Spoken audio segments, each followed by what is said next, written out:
This episode is brought to you by Mortgage Workflow Partners and the Mastering Encompass series, both for users as well as administrators. You can find out all the information about it over at masteringencompass.com. Also, if you'd like to check out what we're doing on YouTube, go ahead and subscribe to the channel using the @MasteringEncompass handle. And make sure you stay up to date on all the information, not just with podcasts, but also video content that we bring to you as often as possible. Now let's get on to the episode. And we are admitting everyone. Welcome, welcome, welcome. My name is Larry Bailey here with Mortgage Workflow Partners. Today's another admin workshop. We do these every Tuesday from 4 p.m. to 5 p.m. Eastern. We do record these, so if you have to bug out early or if you get here late, they are posted for replay over in the Mastering Encompass community in the Resource Center under the For Everyone section. So while we invite some folks in, I want to say thank you. I know you guys can be doing a lot of other things and probably need to get a lot of other things done. Hopefully everybody had a successful week so far. I think today's just Tuesday. So 24, I don't know why I keep doing that. 25.3 is out. We got pretty much everything we were expecting, but we're going to be talking a lot about today. Obviously, the topic of today is all about processing power and pre-underwriting workflow secrets. So let me kind of set the stage here of what's going on for what we're going to be doing. Again, this is like I think the fifth one out of a 12-part series. Let me go back and double check that. 1, 2, 3, 4, fifth one. Good, I can still count. So it's the fifth one out of the 12-part series, and what we're basically doing is I am running you through the process of if I were to create a mortgage company today using Encompass as is, not using any third-party technology, just using native functionality.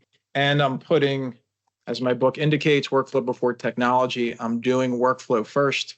By the way, simple plug for the book. If you'd like to get a copy of this, go to Amazon. It's $12. Paperback, I think it's $5 for Kindle.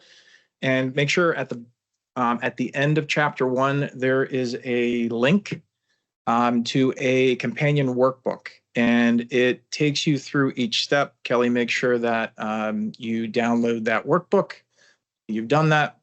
And the idea of the book is to take these concepts of what you can do within your own organization and the steps that you follow and the path that it leads you down.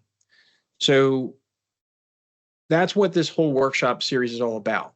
It's really because for those that don't know, in 2023, I was that close to opening up my own mortgage company again. And I decided that I'd rather invest the time into Mortgage Workflow Partners. Super happy I did, super thrilled with the path I chose to take. But it's my history, right? And so it's in my blood to always think about if I'm ever going to retire from Mortgage Workflow Partners at some point. You're going to get tired of hearing from me. You're going to want to hear from somebody else. And the idea is you want to make sure that you understand exactly what you're doing is kind of what you're saying, and what you're saying is what you're doing. I've always been a big proponent of, if the talk you're hearing doesn't match the actions that you're seeing, there's something amiss.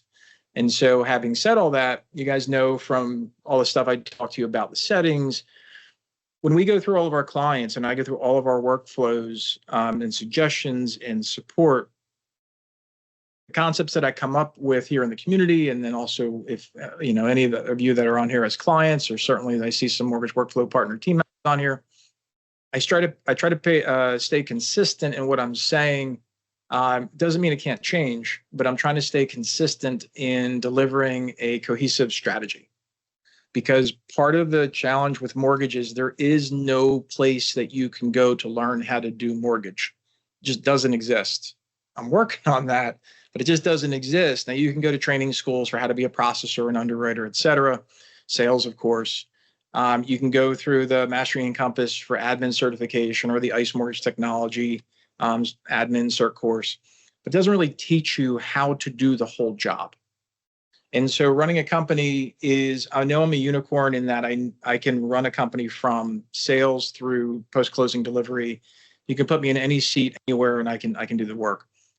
I know I'm unique in that. So what I want to do here before I die, I know it's grim, but it's the truth. I want to get this information, this experience out of me into you, share this stuff. Writing the book was a good process for me to kind of see my thoughts in writing. We've got some ideas for the next couple of books to get out there into the world. But today we're going to focus in on part 5, which again is this processing power. The pre-underwriting workflow secrets is what we came up with. Sounds fancy, but it's just easy work. So I'm going to share on screen some things and go through.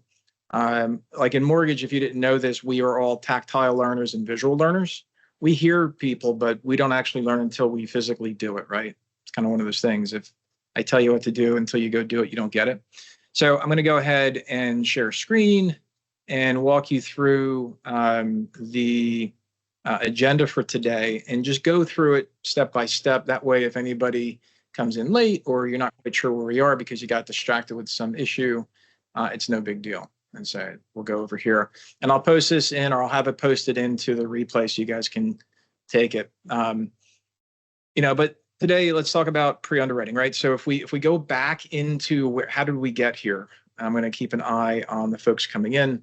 We got here because last week we talked about that initial disclosure and prep and processing preparedness, right? We got the file ready for processing, and now it goes over to the processor. And so, interestingly enough, coincidentally enough, I'm in the process of buying a home, the second home. And I haven't been through this process in 8 years, which is completely unusual for me. I'm usually buying a house every couple of years for some reason. I've been on a hiatus. So it's really interesting for me. I'm going through a bank, and I want to follow what I talk about here in this 12-part series. I want to see how closely the company aligns. Now, I'm not going to be with them into post-closing and loan level accountability, but I want to see how closely my reality matches my reality, what I think is reality versus what is reality. And I want to talk about these top bullets here. And why does pre-underwriting matter, and what is the difference between desktop and web synergy and those practices on the dual interface of desktop versus web. So the first thing I want to draw to your attention of, every mortgage company looks at how many times their underwriter touches the file. The reason why is because traditionally speaking, your underwriters are your highest paid team members in your loan operations workflow in terms of salaried people, not including sales.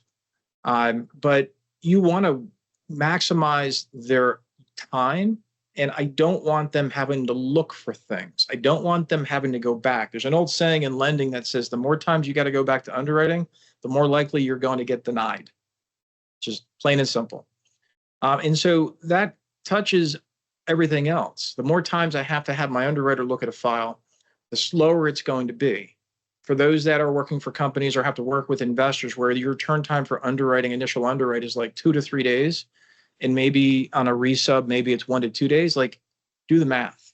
You want to have as close to a one touch as possible, or at least a pre-underwrite, so that when it gets to the underwriter, the credit underwrite, or the appraisal underwrite, it's done and it's out.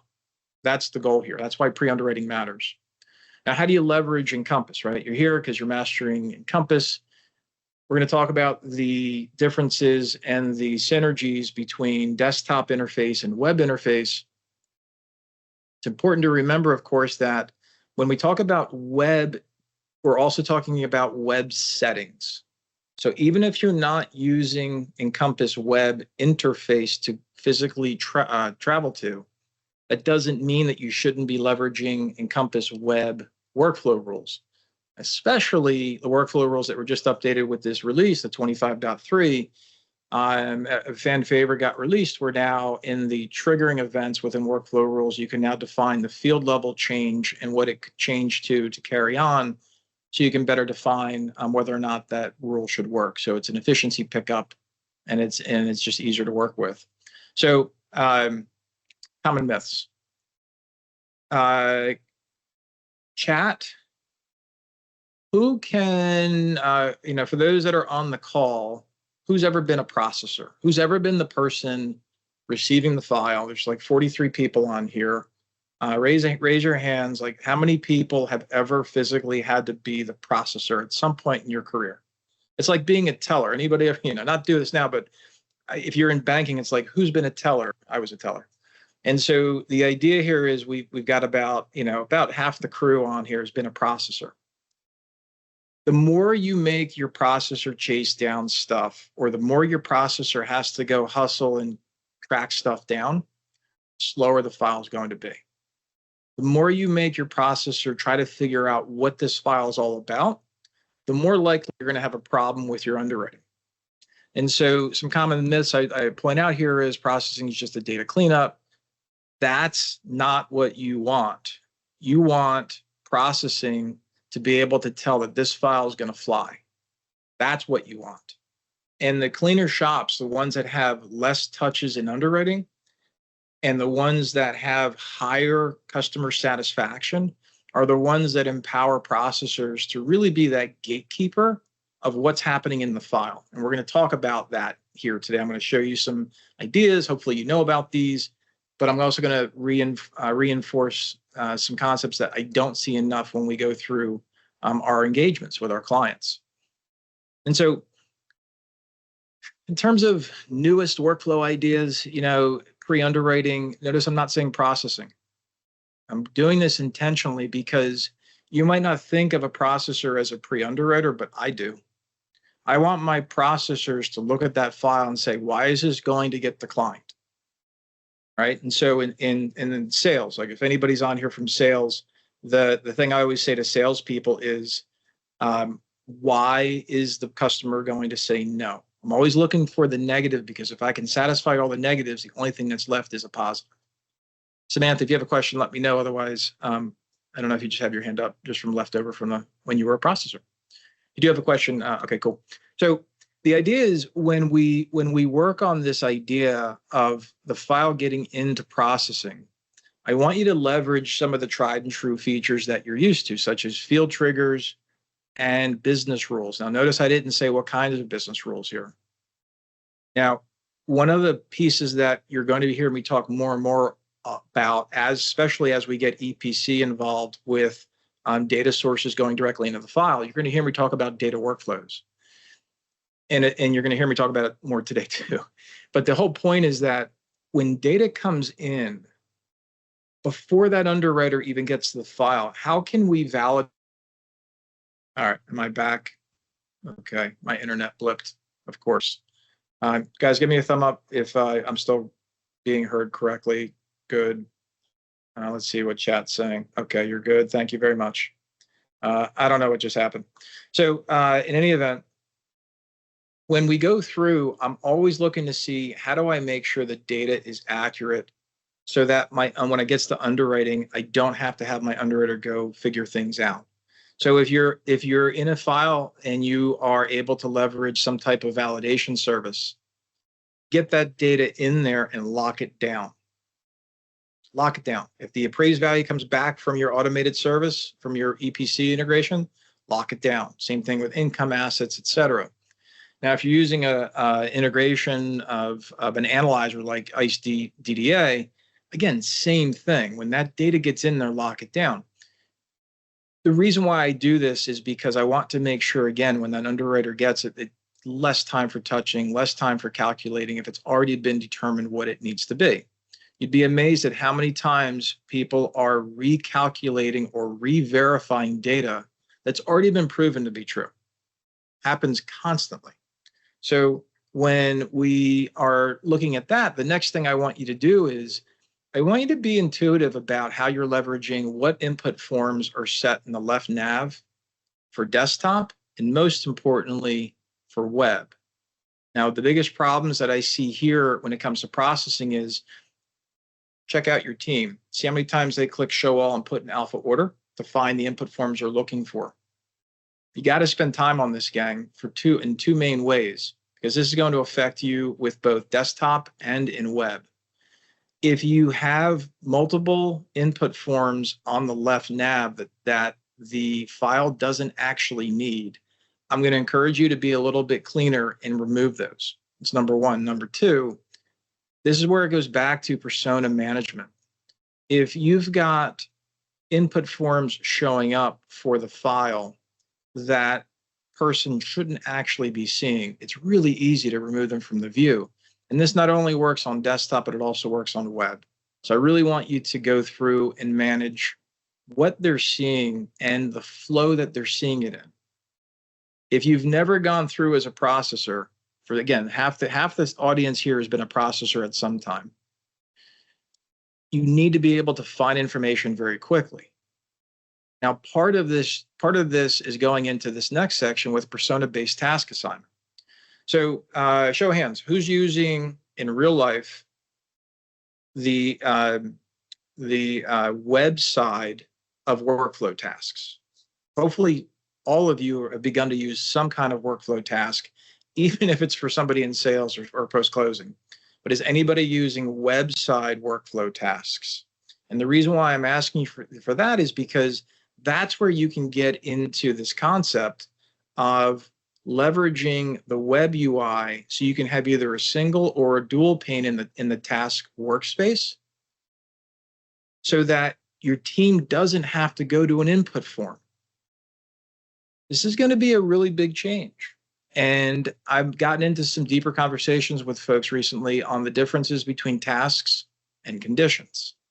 So in other words, imagine you've got your processors trying to hustle this file together and they get the pay stub in, and now they need to go to where? To go look at the pay stub and then look at the input form to make sure that they match. So the idea is you've got to create value. So Lisa, if people don't pay attention to your tasks, it's because you haven't hit the right value proposition yet. So all of this stuff, by the way, you have to prep this in a position for the processor to say, holy crap, this is way better than what I was doing. Persona-based task assignments, when that file comes in, if we know what the processor needs to do because you've documented your workflow, we can give them a list of automated role-specific tasks. And if your business is your loan officers go chase documents, guess what? If the documents are missing, automatically create the task for the loan officer to go fetch. So this idea of where are people getting their work from to prepare that file for underwriting, that's what we're doing today. Okay, this last part down here, workflow readiness. If you haven't seen the piece I did earlier on initial disclosures, that was last week, I encourage you to go back and look at that in this context. So I talk about disclosure readiness and getting to that one-click automation, or if you're up for it, true automation for disclosures being sent. This concept's all about workflow readiness. So traditionally, what have we done, right? We go in and we create these constructs to say, well, we're missing these fields, or we're missing these documents, or we do something else fancy to kind of evaluate where the file is to give us an idea. You can do these things yourself through native Encompass. And I'm going to leverage Consumer Connect. Now, you might not, because you're using something outside of native. But with Consumer Connect and workflow rules, I can do automatic upfront doc requests that are tied to the conditions that exist in the file. Now, if you're thinking about that, I have to think, well, the conditions in the file, therefore I fire the task.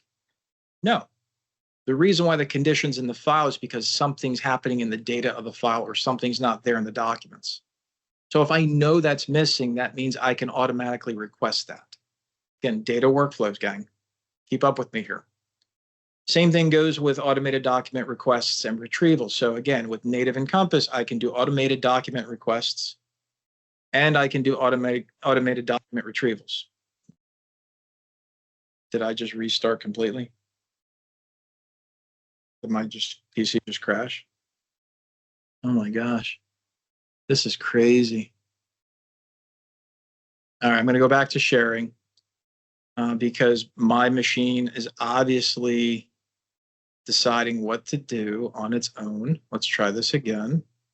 I restarted and everything, guys. I promise I was like super prepared for today. Okay. So when we go through, it's coming through okay, right? Audio, video, everything's good. I'm seeing the cameras on. It's saying share. All right, thanks, Candace. So when we go through, I want you to think about in Encompass, obviously you've got to turn on new doc viewer for the automated retrievals because it does server-side doc conversion. And then the last part down here that's a little bit different than what we might be doing today is today you're probably thinking about missing fields and documents for that milestone completion, right? But I want you to think about workflow task completion also. Now, don't think about the tasks being finished. Think about the thing that the tasks are tied to. I always want you to remember that when we go through this workflow about everything that happens, it's not about the work, it's about why are we doing the work. And that's for conditions and that's for tasks also. So you can block, I'm doing underwriting submission, but the idea is it's really about workflow readiness. And if that file is ready for underwriting, then we can go through and take the next steps. So that's where we get into, automated conditions of pre-checks. So I love having people raise their hands. I don't know why today, but it's my thing apparently. Is anybody not using enhanced conditions? So again, 45 people-ish on the call today.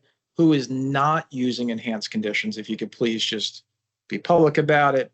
All right, so we've got about half, more than half. And the last number I heard from ICE was probably maybe 25% of the companies using enhanced conditions. It's hard. It's really, really hard.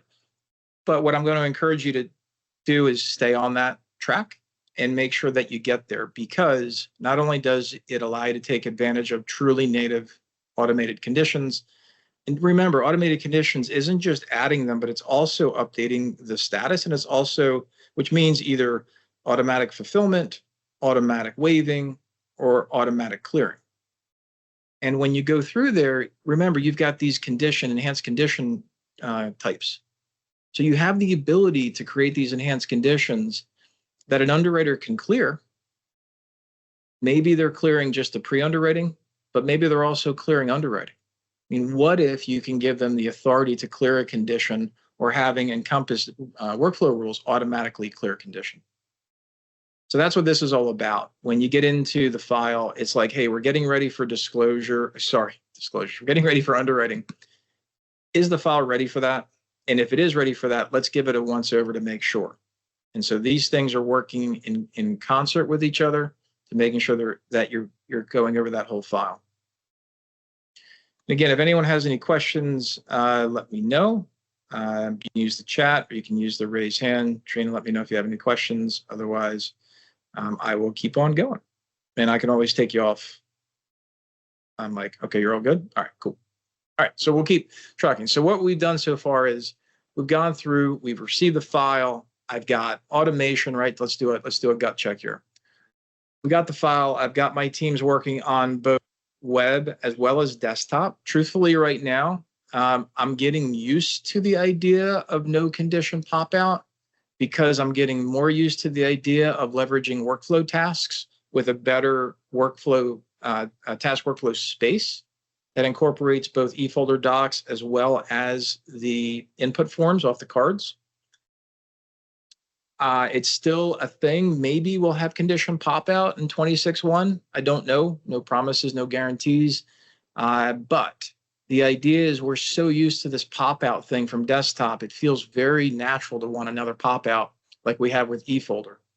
But I got to be honest with you, when I'm working with my fake company here that I'm creating through this workshop, I'm workflow tasking the crap out of the company. Like, everybody's got workflow tasks. If I need them to do something, it might just be a quick, hey, did you do this? Just to make sure, because we don't see the data in the file. And if that's the case, I'm going to give them a task workspace with those fields to go manage. If I need them to review something, I'm going to put the eFolder document, or documents, plural, for them to go manage the task. And that's how we get to here. So then what do we do, right? Let's say that you're still living on desktop, because you can live on desktop for as long as you want. And so how do you really manage these settings in desktop as compared to in web?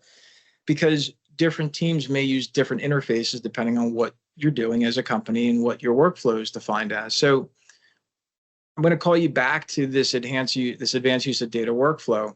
And what I'm calling you out here to do is in my organization, I'm rating the source of the information as the necessity for something that's manual. So in other words, in English, if I can't get a VOE, and if I'm required to get some type of income validation that's in PDF or something else that's not from a source, I'm going to try to figure out how to avoid that if possible so I can reduce manual entry. Some days you're just not going to win. Some days it's going to be manual entry. But guess what? If that's the case, I'm going to use in desktop, I'm going to make sure that I've got the input form list on the left nav showing exactly where to put that into the URLA or the VO, in this case, the VO, for the income section for the VOE, or for others, I'm always going to use the VOX forms, I call them, but VOE, VOD, VOL, VOM, VOR. I'm also going to define workflow task groups. So remember that within web settings, you've got this ability to create not just workflow tasks and subtasks, but also task groups. And so this gets into the conversation of, verification forms again. This gets into the conversation of how do I define what the work is being assigned? Because if I create a workflow task group and I know that particular group is going to be assigned to a particular role, I can get that done at the right moment, and that team can get to work based upon their task pipeline. They can see what's open from their task pipeline or what's still missing. And then on that desktop here, I can go through and do a strong look at my persona access to fields. Now, typically, as an admin, you think persona access to fields, you probably think of rate lock. You probably think of underwriting to not let anybody else change underwriter fields, which is totally normal. When you go through, I see your question, Craig, I'll come back to it. When you go through a data workflow, though, you're actually locking down the fields for everyone. So once that field is validated, or once that data is validated, no one is changing it. No one has to double check it. It's done. It's done. All right, Craig asks, do you have any tasks configured to be able to show how a user interacts with them and clears them in their workflow? Yeah, I can show you. I'll definitely show you. I'll show you tasks and subtasks. How's that? I have one set up for processing for purchase. Cool. I think we have time. So the idea here is the change, the pivot is, I know if I'll go back to the VOE, right? Let's say I pull a work number and the income's in there and it comes into the file. What is the underwriter checking? Like, I don't want the underwriter to change that. So I'm going to lock that down. They're not touching it. It's done. Now you can leverage that, of course, persona access to fields, rules, and all these other things work on desktop or web. But in web, we can create a visual experience that's different from desktop. So now if I get them into web UI, my processing staff, I can show them exactly what they need to do, and they just have to manage the task and the visual UI I want them to deal with, and that's it. They don't have to go to any other input forms. They don't have to go to the E folder. That's the whole point behind that task workspace. So when we go through here, we've got real-time readiness. So this goes back to what I was talking about up here, workflow readiness. So now I've got submission readiness. So the moment that file's ready for submit, this could mean a lot of things. This could be an initial submission. This could be a resubmission. This could be a clear to close resubmission. But the point is, sometimes processors will hold on to files because they don't think that it's good enough to go back to underwriting. Sometimes we actually are counterintuitive in this regard, because maybe if we got that back to the underwriter, maybe they would actually go ahead and manage whatever needed to be done, and they could get that one condition cleared instead of having somebody to resubmit. Okay. So when you're looking at these three bullets, automatic submission, resubmission of loans to underwriting, I don't want you to imagine milestone. In fact, one of the things that I talk about a lot in our workflow rebuilds, especially when there's multiple channels or multiple sources of business, if it's like consumer direct versus traditional, and there's different workflows, I'll use a loan status custom field that incorporates both milestones as well as actual dates that happen in files based upon what's going on. Because sometimes I just want people to work asynchronously. I want people to work simultaneously in the file in different spots. Now, if you didn't know this, TPO Connect got updated over the weekend with 25.3 to allow for partial cohabitation of files. If you haven't heard me say this before, just as a reminder, back in 2013, I configured my employer at the time, American Financial Resources, for multi-user enabled for Encompass across all 5 of their channels. And the reason why it worked very successfully for us is because I understood the data workflow and who was managing which fields at which moment. The reason why, historically speaking, it's not been something that's been used very much is because companies' workflows don't really support that. You'll end up people overwriting information. A classic example would be underwriters and processors in the same file at the same time, managing the same information. It's usually a problem. So the idea here is understand your workflow, whether you're using desktop or web, understand when that file is ready. And in my company, it's automatically traveling. I don't need my team member to remember, like, okay, now I feel comfortable. Let me have the underwriter take a look. We understand administratively and organizationally when that should happen. And so that brings us into the next spot, right? And so as we go through and we talk about the file itself, how do we know what's going on?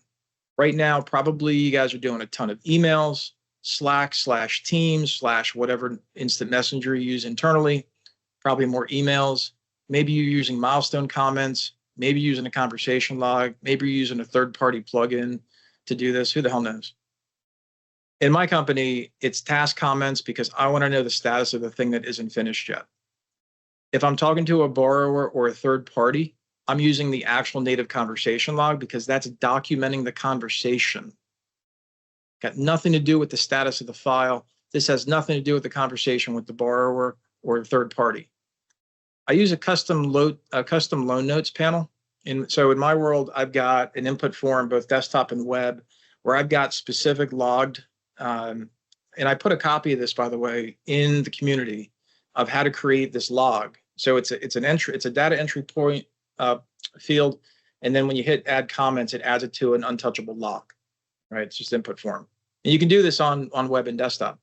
And that's my loan notes log for everyone to see in one place. And it's broken up by persona access, so we can make sure that if the loan officer needs to put a thing in, if the processor needs to put a thing in, whatever. And what we don't want to use that for is a conversation between people directly, because that's not really what it's meant for. Because if we're working on tasks, those comments go there. If we've got an issue with a condition, we put notes into the condition, direct communication. But ultimately, if we're working on a file, I'm leveraging these 3 constructs to really document what's happening in an asynchronous way, meaning people can do their own thing as they need to, and the file has the workflow moving forward. Usually, sometimes it moves backwards to go forward again. Sometimes it moves backwards to die, but it allows this clear movement through the workflow. And then here is just really talking about due dates. Gang, if you're creating workflow tasks and you're not holding true to your due dates, then they're never going to be done on time, and you're never going to be able to hold somebody accountable for when something is due. The whole point of tasking is, I need to do this thing by this time. And if they keep changing the time to go into the future, okay, but they better have good notes in the comments, the task comments, as to why that keeps changing. The idea is these due dates and these tasks, of course, are both visible in the desktop instance, desktop as well as the web interfaces. Doesn't matter. And of course, with web, you've got these task pipelines. Keep in mind that with 25.4, as far as we know right now, we're going to have 2 distinct parts of the task, web-based task pipeline. We're going to have a My Tasks and an All Tasks. I've talked about this separately, so just keep your eye open for that. If you're concerned about the ability to distinguish between user seeing or your team member seeing my tasks versus all tasks, stay tuned. Stay tuned. You're going to have you're going to get clarity.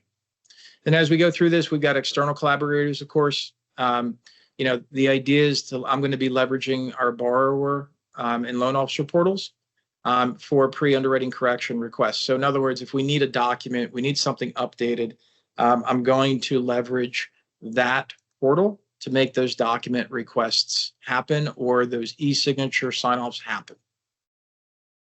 Last part here that we're going to go through is reporting and dashboards for accountability. Guys, if you're not doing reporting, if you're not able to make this stuff visible, it's going to get lost. So leverage your dashboards, leverage your reporting. If you're doing custom KPIs, make sure it's visible. I can't tell you how many times people have got great information and everybody can't see it. Make it visible. All right. So we're about ready to wrap up here. I'm going to go over some pitfalls to avoid. The idea here is, first one, please don't over customize your workflows. When we go through, I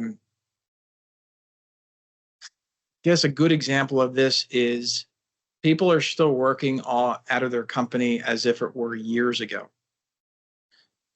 And when I say years ago, I mean refi boom, right? A lot of folks they adopted some really specific workflows because they didn't have enough people for the volumes, and they're still doing things that way. They didn't get the memo that Encompass has gotten updates. They're still doing things manually. They're still using email. They're still doing all kinds of high-tech integrations that are no longer necessary or even required. So make sure that when you deal with your workflow, you need to give yourself ways to pivot. If you've listened to me long enough, you've heard me talk, over the years about being able to pivot. And that could be because of an investor that changes, could be because of guidelines that change, could be because you change. Heard today, right before here, Annie Mac just picked up another mortgage company from Florida. Why am I bringing that up? Because with M&A, mergers and acquisitions, somebody's workflow's got to change. And if you create a workflow that can't change, it's going to be a hard day for you. It's going to be a hard thing. So lean on that heavily. Also, something to avoid, just skipping pre-underwriting. Can't tell you how many times I hear about we develop a correct workflow and then somebody's like, yeah, but I have a special file and it needs to go out a different way. Well, first of all, if you need a rush, there should be a workflow for that. And so a good example of this is we're redeveloping a workflow for a TPO where if it passes through some proprietary tech, it goes straight into underwriting for a decision. If it can't pass through that tech, it goes over into their account manager to help with stuff we've already talked about. It can't go to the underwriter if it doesn't pass that test. Hard stop. It doesn't matter if it's the president's kid. It just doesn't matter. It's got to go through that path. Otherwise, it's going to break down your company. Last pitfall I want to call out, because this happens just insatiably, checkers and recheckers. Everybody's got them. There's 42 people odd on this call. Who knows going to be rewatching this? If in your workflow, you've got somebody entering the information and somebody else verifying the information and somebody else re-verifying to make sure that you guys get where this is going. It gets ridiculous. But the reason why this happens is because nobody trusts the data. And so what I talk about is when you have somebody entering the data, if they are just data entry and they're not responsible for the validation of that information, why in the hell do you have them entering that information in the first place? And don't tell me because it's saving you money because they're cheap. Whatever they just did, they just wasted that money because the person or team member who's responsible for that information should be the one that enters it. Now, again, let's say for sake of argument, it's the underwriter. You say, well, it's an appraisal and we don't want the underwriter validating or entering the appraisal information, to which I would say, why is anyone entering the appraised value? Why isn't that coming in directly from your EPC integration? And why isn't that locked down so nobody can change it? And if that happens, why is anybody actually checking the value? The value should be set in the business rules, and the LTV is what it is. What's there to verify? This is my point, guys. So when you go through, I want you to really start to go back to this concept of data workflows and how to step through the process of trying to avoid these three top pitfalls that I've found when we go through these workflows. Okay, so I'm going to do a wrap up, and then I'm going to do a live demo for Craig because he asked. But first key takeaway: pre-underwriting, aka processing, typically. And again, sometimes this is loan officer. Like we have some companies that it doesn't go to processing until after the loan officer. Now that TPO workflow I just told you is a non-retail version of that. But when you go through, I want you to think of the process of pre-underwriting, not a person. And so that process is profit protection, right? So in other words, if we've built this wonderfully optimized workflow, how do we make sure that we don't lose money by going around it? Next takeaway, you got to know what's in your hands already. You got to know what the newest desktop settings and web settings are so that you can figure out how to make them work for your workflow. And you also have to know what they're there for and why they're there and how to use them best practice. Please do the research. Please ask questions. Please test to make sure it works like you think it works, and then figure out how to make sure you get it rolled into your updated workflow. And the last one here I'll call out is really a strong pre-underwrite workflow. If you're trying to fight against turn times creeping up higher, going back to how we started today, we want to limit the number of times our underwriter has to touch and understand and think. I know this might sound kind of crass, but the more, like I said earlier, the more times I give the file to my underwriter, the less likely it is to be approved. The more I make my underwriter think, the more I make them wonder about what's going on, the longer they're going to take in the file, and the more likely I'm not going to get the loan decision that I'm really looking for. I want those files going into the underwriter where it's like, okay, this is the most boring day of my life. And when you do that, not only will it help keep those SLAs down for time and touch count and costs, it'll also help you deal with any compliance slip-ups. So compliance, we didn't talk about that. It's the first time I'm bringing that word up. But the idea of when you get that file ready, it's, up in here for workflow readiness, there's all kinds of compliance checks that have to go in. Again, this isn't how to do the job of being a pre-underwriter or a processor. Naturally, we want to make sure that that file is ready for underwriting, which includes compliance. Right. So I'm not going to get into the nitty gritty, but hopefully you already were thinking about that. But if not, hopefully I just gave you the answer. I'm going to go over while we are watching me type. Craig asked if we have any any workflow tasks to see how a user interacts with them. So first of all, let me just show you something as a group real quick, because you're kind enough to stay for as long as you did. So workflow management, let's go over to workflow rules. And what I want you to be aware of is, again, this was the change. And so if we come over into 3152, you have this, right? So this is the update, and everybody was super waiting for this. Everybody's really happy, but it's cool, right? So any change, and you can set your conditions or go to a specific value and you assign the value here. Cool. So that's the big update for that. Workflow tasks. Make sure you understand task types. All right, Dana's done a good job here of figuring out different task types that we need for some projects, doing some testing. Make sure you understand what that means, because within each task type, it defines the persona permissions of what's permitted. So as a reminder, I don't know still what the true answer is if somebody's got multiple personas. Let's say they've got a loan officer persona, but they've also got a loan processor persona, and it looks like that. I don't honestly know what happened. I haven't personally done that testing. If you've done that testing, please enlighten the rest of us. But regardless, make sure you understand your task types because that's going to lead into what goes into your task templates. Of course, workspaces haven't changed. But within your task templates, Craig, so in here, here's an example of review title, right? And so if we go into this, what the user is going to get is in title review, they're going to get these 8 subtasks to manage. So here, I'll show you what that looks like in real life. So if we come over into our web-based task pipeline, we'll go over and see, what's overdue. And we've got a subtask in here with 2 subtasks. I guess that's my best one.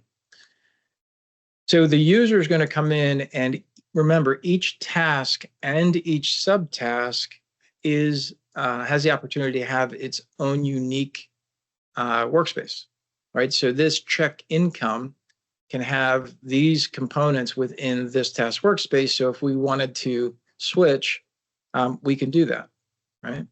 And so that's what that looks like. If we come over into the verified DTI as an example, we can see that this refreshed. Now, again, it's very similar information because of what it is.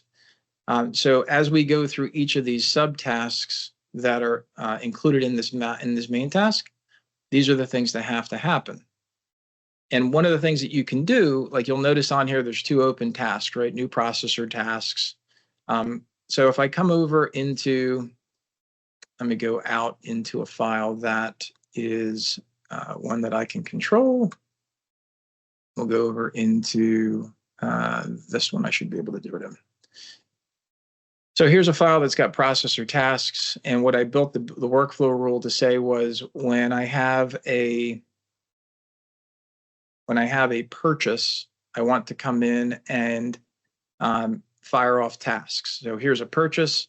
And now I go over into workflow tasks, and lo and behold, I've got processor checklist and processor task, right? But let's go over. I built the workflow rule to fire off of 19 being changed and equaling purchase. So I'll go ahead and change that to no cash out refi, and then I'll go back to purchase. Candace, I see your question. Give me 1 second. And so what I'm hoping happens is we've got a new task list over here for both a main task as well as subtasks. Let's see if that's going to fire for me. And I'm going to come out and go back in and see if it gave it to me. But Craig, hopefully this has given you an idea of, yeah, it's not going to give it to me. But that's the idea of what it would look like, Craig. Hopefully that answers your question of these tasks and subtasks and how that works. So definitely encourage you to check it out. Candace asks, what about a task assigned to me, but then I'm on vacation and someone is covering for me? How do they see my tasks? Well, today, yeah, you have a lot to read. That's totally cool. So today, depends on what you're doing, Candace, if the loan has been assigned to them, then they would go into that file, again, whether it's desktop or web, and they would go manage that loan. This task would still be assigned to them. So what they would do if they were responsible for this file while you're out, they would go into this task and they would come down and click assign to me. And now they would own that task. This is part of the feedback that when we talk about the task pipeline here, right now there's just a task list, so you just see my tasks. This is now locked in place. This is a new update with the 25.3. But this will show my tasks in all tasks, and then you'll be able to see somebody else's tasks, provided you can see their loans, and you've got the task type highlighted in your query, kind of like a filter. But today, Kansas, you're going to expect them to go into the file. If they own that file while you're on vacation, they're going to go into that file and they're going to assign those tasks to themselves because they own the file while you're out. And then if you come back and those tasks are still open, then you'll take the task back. Or if you want to assign it to them ahead of time, you could also assign it to them ahead of time. Hopefully that helps you. Any other questions about, Encompass Web on that part or anything that we covered today? The goal for today, again, was to, can a manager assign the task to someone else? Yes. Yes. So if you go back in, again, when we're talking about the administration of that the administration of the tasks, we have to make sure that you're talking about task types, right? And so, Candace, to you, or sorry, Kalina, for you, do they have the ability to reassign? Now, you said manager. I'm presuming that you gave them a task type that allows them to reassign. So this, again, is another reason why you've got to have your task types lined up. If you're not quite sure what to do, my best suggestion for you is create a single task type that just says processing tasks or closing tasks or sales tasks, and then give the task type to the persona that needs to manage that. Hopefully that's helpful for you. Elena, thanks for the question. All right, so what do we have coming up here in the next sessions? We've got in 2 weeks here, we've got underwriting. We're going to talk about that, and then we'll get into some other parts. Again, for those that came late, I do want to encourage you to get Workflow Before Technology. It's in Amazon. Get it. It's a quick read, and make sure at the end of chapter 1 you download on the link that's shown there in the chapter, download the companion worksheet. It'll give you a step-by-step in each chapter what to draw your mind to and what you should be doing. Always make sure that you're participating in the community, ask any questions you like, and make sure you don't forget to get to the AI agent. So if you click the little chat bubble, go to agents, you can start a new conversation, and this is a closed environment. So anything you ask the AI agent here is confined to all the material that is all within the community. If it points you to a video, it's not supposed to, but I've been told it does sometimes point to videos that you might not have direct access to because they're either in the admin coaching or the user coaching course. So the name of the book, Workflow Before Technology. Jolene. My thing. Thank you very much for asking. And I hope everybody has a great rest of the day on Amazon. Yes, and I'll put a link in there in the follow-ups too. So you guys have a great rest of your day. Thanks for coming. Enjoy. Hopefully this has been meaningful for you, and I'll see you in the community. Take care, everybody. Oh, Craig, wait. Yep, we're all good. All right, see you guys. Bye-bye.